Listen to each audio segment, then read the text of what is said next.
Nahaharap sa kasong libel at cyber libel ang 18 ex-bodyguards dahil sa umano'y mga peke nilang paratang habang ang nalalapit naman ikalimang State of the Nation address ni Pangulong Ferdinand R. Marcos Jr. pinaghahandaan na. Cyril Tobias, nakatutok. Sinampahan ng kasong libel at cyber libel ni Manila 6th District Representative Bienvenido Abante Jr. ang nagpapakilalang dating 18 ex-Marines kasunod ng ginawa nilang pagdawit kay Abante sa kanilang kwentong maleta. Ayon kay Abante, peke at gawa-gawa lang ang aligasyon ng mga ito at dapat anya silang managot sa mga kasong kriminal. Mulat sa pool, libelous na anya ang laman ng kanilang mga salaysay at halatang pili raw ang mga ito para guluhin ang kwento at galitin ang publiko. Punto pa ni Abante, sumisingaw ang kulang-kulang at hindi magkakatugmang detalye ng kwento ng mga ito. Klaroan niyang paninira ito sa imahe ng ilang public officials. Samantala, may sentimiento naman si Public Accounts Committee Chairperson Terry Ridon sa sinabi ni Acting Senate President Gatchalian na security concern sa Senado.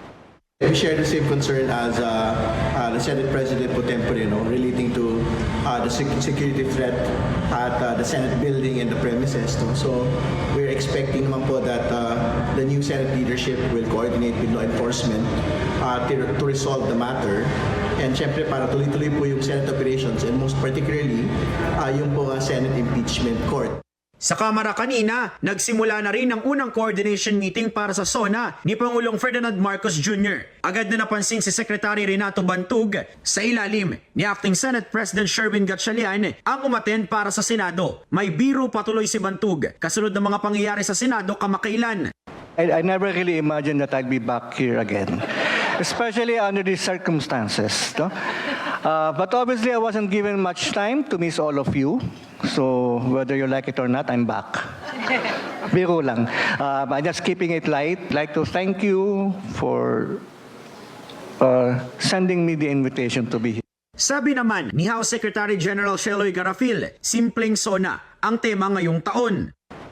A simple SONA in keeping with the time. So there will be no red carpet, no long gowns. Even some of the preparations that we've done are all geared towards keeping it simple but still dignified. Siniguro rin ng mga opisyal na nakatutok sila para sa isang successful na SONA. Earl Tobias, IBC News.